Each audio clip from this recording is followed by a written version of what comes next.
Award-winning West End and Broadway performer, John-Owen Jones is one of the most beloved theater stars, celebrated for his powerful performances and singing prowess. Voted the best ever Valjean by Les Mis fans in a global online poll, John, at just 26 years old, became the youngest actor ever to portray this iconic role.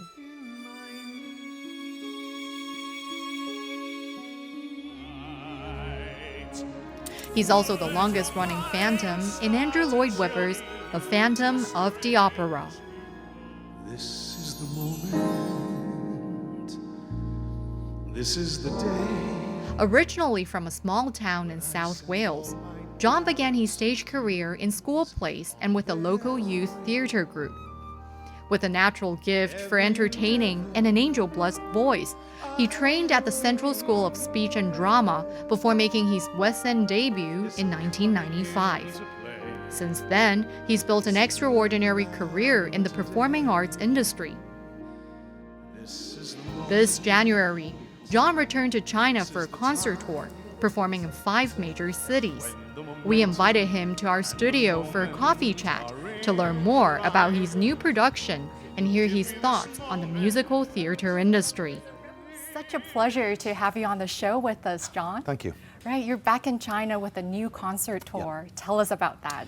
Well, Unmasked is basically a concert telling the story of my life through songs and musicals I love. And I've performed here, this is the 5th time now I've visited China, and every time I come back it gets more exciting and more fun.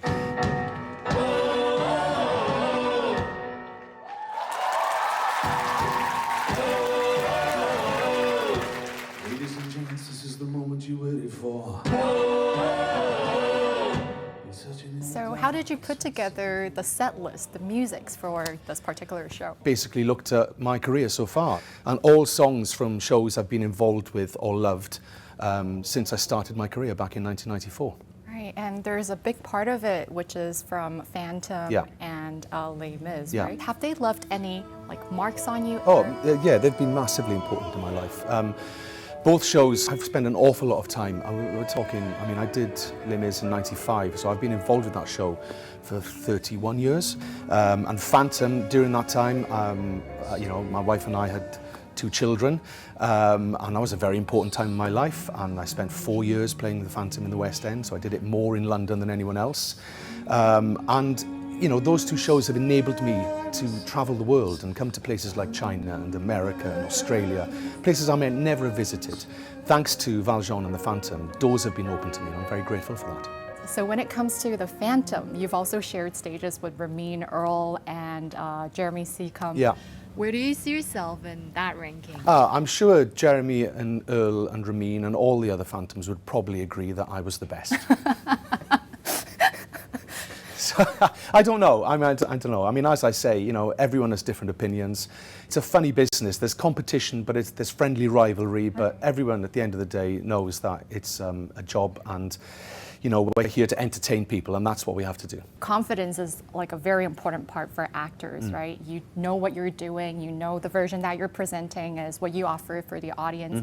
So when they go into the theater, everyone gets a different experience from different actors. Yeah, absolutely. It's that's the beauty of live theatre.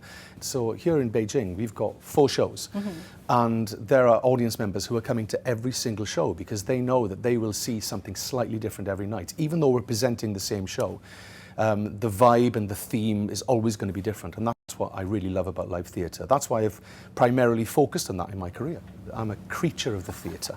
You're creating memories with this whole group of people out there. Absolutely, yeah, absolutely. We're creating memories for the audience, and also the cast members, the friends I've brought to China, some of whom have never been here before, are creating memories as well. While rehearsing for his Unmasked concert in London last December, John was asked by a Chinese journalist to perform China in the Lights at the end of their interview.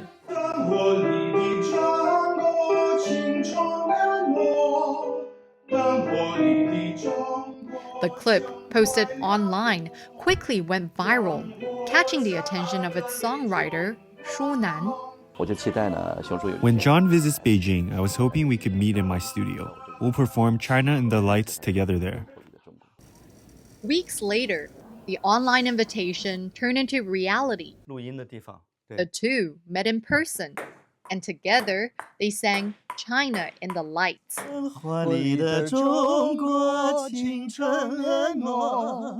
灯火里的中国，胸怀辽阔。这次没想到这个互联网时代啊，你看我。 In the age of the internet, I liked this post, sent an invitation, and just like that, we were connected. It's incredible.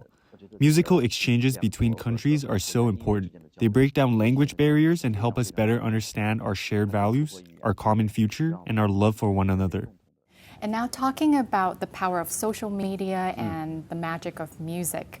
In your London rehearsal room, you sung a snippet of China in the Lights. Yeah. And you built a new connection here in China because of that song. So can you tell us more about that experience? Well, that was kind of like just dropped on me. I didn't expect this at all. I was in rehearsal and a journalist came in and said, "Oh, can you teach me this song?" It's like, well, I don't know it. I'd never heard it before. But I immediately picked the melody up because it's a very catchy tune, and then forgot about it. And then we landed in China and said, "Oh, that's all gone viral. We're going to get you to meet Shunan, the composer." So I went along and met Shunan, went to his studio. He gave me some lovely gifts. We played ping pong. It was great, it was great. And it's amazing how something so small that started in a rehearsal room in London has become so big the other side of the world. And it just shows that you can connect cultures in such a small way and it becomes a big thing. You mentioned about friendship being an important theme of your Unmasked tour. I'm not carrying the whole show on my own. I decided to bring some friends with me because the theme of the show really is friendship and connecting and building bridges. And it's been a lot of fun so far. Two of your friends are in the studio with us. That's here right, today. Gina and Danny, yeah. Let's welcome them. No more talk of darkness. Forget these wide-eyed fears. I'm here, nothing can harm you. My words will warm and calm you. Let me be your freedom. Let daylight dry your tears. I'm here with you beside you, to guard you and to guide you.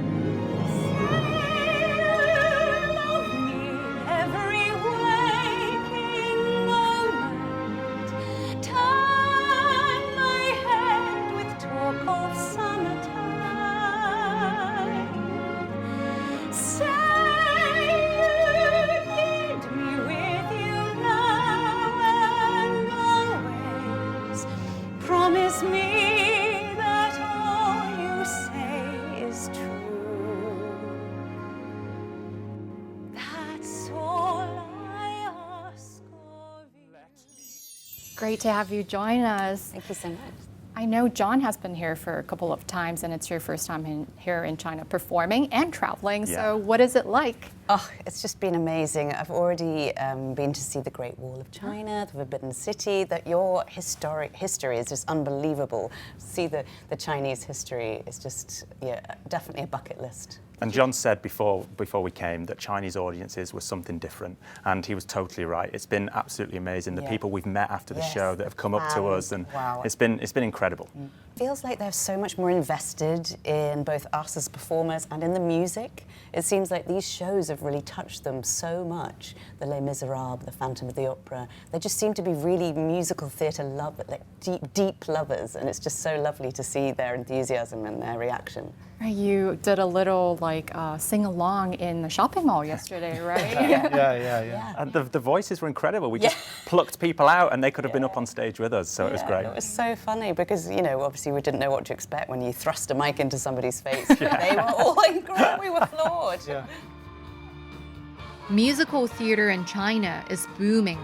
What was once a niche form of entertainment is now an increasingly vital part of urban culture, drawing millions of theater goers across the country. Box office revenue soared to 1.8 billion yuan, and audience attendance exceeded 8 million. More and more people are making musical theater a part of their cultural itinerary. And it's not just about entertainment. More young people today see theater as a way to explore new cultures. The musical scene in China isn't just growing, It's becoming a key part of the country's cultural fabric. In terms of how the Chinese musical market is developing, what's your thought on that in terms of a producer and performers? What sort of opportunities does it hold for you? Well, I mean, we're on the verge of something special here in China. The audience has grown. I came here 10 years ago and it's got better and better and bigger. There's more English speakers, I've noticed, in the audience, and they understand the jokes and all that kind of thing when we're performing. And I think it's a very exciting time in the musical theatre market. There's a lot of new work being written, and it's only a matter of time until the Chinese Les Miserables or the Chinese Phantom of the Opera or the Chinese Hamilton or Wicked eventually happens. And it's great to be here whilst we're watching all this happen. I went to a conservatoire for music in Shanghai, and there was a lot of musical theatre students there, and we did a masterclass, and the talent, it was unbelievable. Unbelievable. So it's a very exciting time for musical theatre. The future is bright.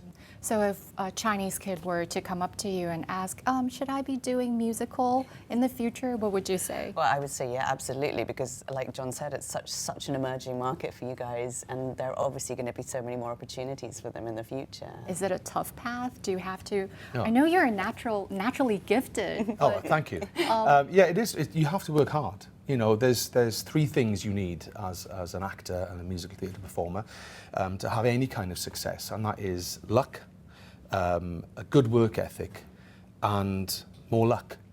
You know, and so you've got to literally work really hard to create that luck, but you need that lucky break to get on.